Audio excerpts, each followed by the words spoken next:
আর একটা যে জিনিসটা বারবার করে ঘুরে ফিরে আসছে যে এইবার কোয়ালিশন সরকার অর্থাৎ পশ্চিমবঙ্গে যে নির্বাচন হলো সেটাতে হাং পার্লামেন্ট হওয়ার সম্ভাবনা কতটা, অর্থাৎ বিজেপি বা তৃণমূল নিরঙ্কুশ সংখ্যাগরিষ্ঠতা পেল না এবং কংগ্রেস এবং সিপিএম এর সমর্থনে সেক্ষেত্রে হয়তো তৃণমূলকে সরকার করতে হতে পারে। যদিও আমি মনে করি এর কোনো প্রবাবিলিটি নেই, কিন্তু দেবরাজ বলছে প্রবাবিলিটি আছে। আমি বলবো কেন এর প্রবাবিলিটি নেই দেবরাজ, কারণ এটা পশ্চিমবঙ্গের ইতিহাসে হয়নি। 1969 লাস্ট হয়েছিল, which is basically almost like 60 বছর হয়ে গেল পশ্চিমবঙ্গে এরকম ঘটনা ঘটেনি। তো দেবরাজ বলুক যে ওর কেন মনে হচ্ছে যে এবার হাং হাং লেজিসলেশন বা হাং বিধানসভা হতে পারে। না, মনে হচ্ছে এরকম কিছু না, কিন্তু একটা তো পসিবিলিটি থেকেই যায় যে যেরকম মানে পোল অফ পোলস বা ওইসবগুলো যেগুলো দেখাচ্ছে, একটা short possibility. So I was thinking যে যদি হয় তাহলে অফকোর্স সাডেনলি ইন্ডি জোট, আমার মনে হয় ইন্ডি জোট আবার এক হয়ে যাবে। তখন আবার এই এই জোটগুলো তখন কি হবে যদি তারা সরকার গঠনও করে, এক তো সেটা স্টেবল হবে না। 2 নম্বর হলো ক্লিয়ারলি বিজেপির সঙ্গে অন্য গ্রুপগুলোর, অন্য দলগুলোর ডিফারেন্সটা খুব ক্লিয়ার হয়ে যাবে। না, কিন্তু ইতিহাস বলছে যে পশ্চিমবঙ্গে আমরা যদি দেখি যে তৃণমূল কংগ্রেস বনাম সিপিএম, সিপিএম বনাম তার আগে কংগ্রেস বা সব ইলেকশন, লোকে পশ্চিমবঙ্গে মোশনে ভোট হয়েছে, যখন যার পক্ষে গেছে ভোট ছাপ্পা মানে একদম সেই দিকেই গেছে আর কি। মানে পশ্চিমবঙ্গে লাস্ট 50 বছরের ইতিহাস হচ্ছে যাকে জনগণ রাজ্যের দেয় একদম ঠুলে দেয়, সেটা হাং হিসাবে দেয় না। তো এবার কি সেটা চান্স আছে? হাং তো তখন হয় যখন একটা গভর্নমেন্ট চেঞ্জ হচ্ছে। লাস্ট 50 বছরে একবারই গভর্নমেন্ট চেঞ্জ হয়েছে, 2011-তে, তাই তো? আর তো কখনো গভর্নমেন্ট চেঞ্জ হয়নি, ফলে হাং না, কিন্তু সেবার ইভেন লাকিলি সেইবার অনেকটা ডিফারেন্স ছিল, টু তার জন্য ওটা হয়নি। থাউজেন্ড ইলেভেনে টু থাউজেন্ড ইলেভেনে যখন তৃণমূল ক্ষমতা এলো সেটাই মানছি, সেটা হয়ে গেল সিপিএম ভার্সেস অ্যান্টি সিপিএম। কিন্তু এইবার থিওরিটিক্যালি স্পিকিং যে জিনিসটা হওয়া উচিত ছিল তৃণমূল ভার্সেস অ্যান্টি তৃণমূল, এবং অ্যান্টি তৃণমূলের ভোট ধরে নেওয়া যায় বিজেপিতে এক ছিল, সেটা সম্ভব নয়। কারণ বিজেপি যেহেতু হিন্দু মুসলমানের কার্ড খেলেছে, তারা মুসলমান ভোট তৃণমূলও চায়নি। খেলেছে, তৃণমূল। সে খেলুক, কিন্তু ঘটনাটা হচ্ছে যেহেতু তারা মুসলমান ভোট পায়নি, তাহলে যেগুলো বিক্ষুব্ধ মুসলমান তৃণমূলের এগেনস্টে তারা তো ভোটটা কংগ্রেসকে দেবে, রাইট? হতে তাদের পারে, তার কোনো বা নেই, অথবা আইএসএফ। আইএসএফকে দেবে বা যা দেবে।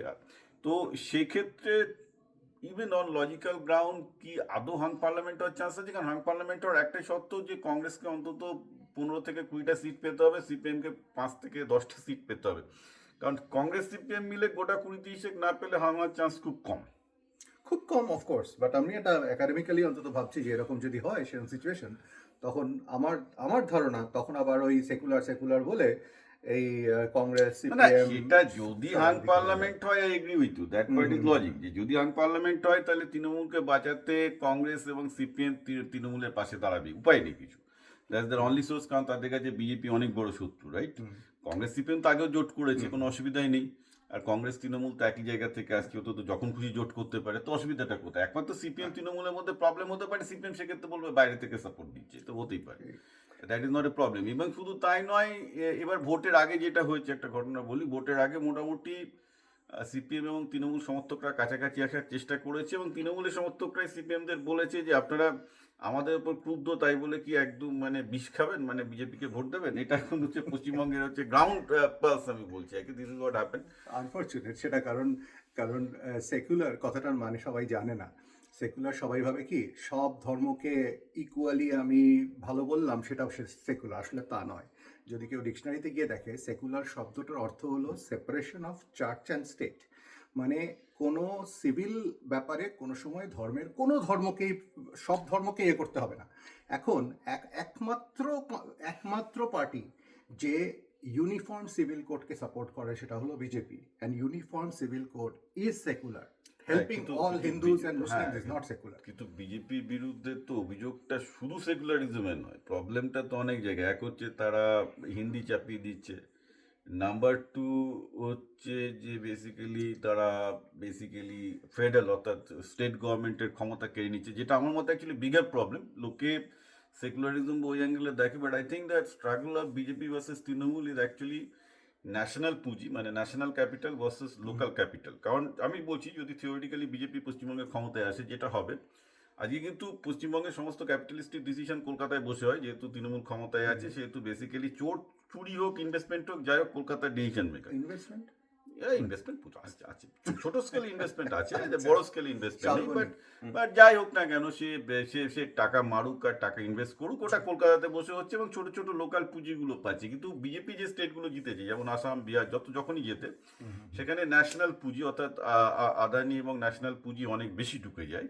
সো এটা শুধুমাত্র বিজেপির সাথে তৃণমূলের ফাইটটা কিন্তু, এবং বিজেপির সাথে ডিএমকে মানে বেসিক্যালি সাউথের ফাইটও কিন্তু একই ব্যাপার। এটাকে উপর থেকে দেখতে অনেক কিছু লাগে, হিন্দি ভার্সেস বা বাংলা, বা Hindi versus Tamil, but actually বা অনেক সময় হিন্দু মুসলমানও লাগছে, সবই লাগছে, কিন্তু বটম লাইন কিন্তু একটা ন্যাশনাল পুঁজি, ন্যাশনাল ক্যাপিটাল ভার্সেস লোকাল ক্যাপিটালের হচ্ছে। কিছু ট্রুথ, কিছু পারসেপশন। যখন কংগ্রেস ছিল তখনও হিন্দু ভার্সেস এই Hindi versus Tamil, Hindi versus Canada বা মালায়ালির এই প্রবলেম ছিল।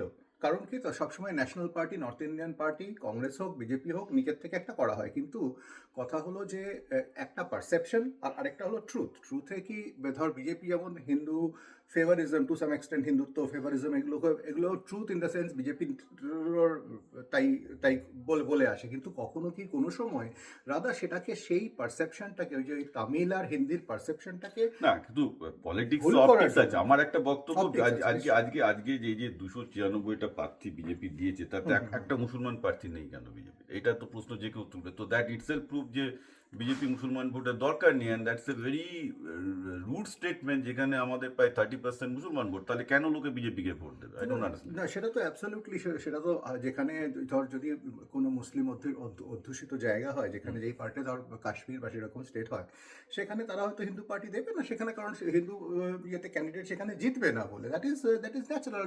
বিজেপি তো আগের না, কিন্তু বিজেপি, আমি বলছি, যখন মুর্শিদাবাদ জেলায় বা মালদা জেলায় বিজেপি কিন্তু 2021-এ এবং 2019-এও হারবে জেনেও সেখানে মুসলমান প্রার্থী দিয়েছে। ইনফ্যাক্ট এই হুমায়ুন কবিরই একসময় বিজেপির এমপি প্রার্থী ছিল বহরমপুরে ইয়ের বিরুদ্ধে।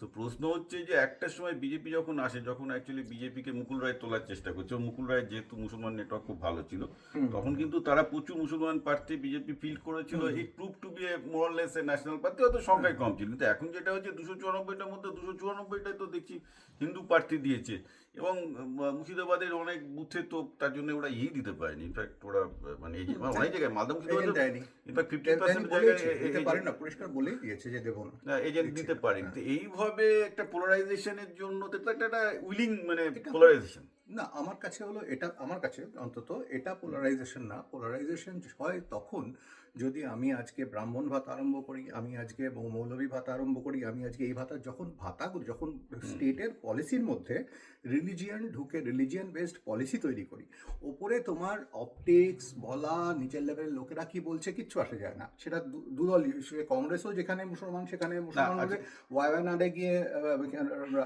ইয়ে দাঁড়াবে, আমাদের কি বলে,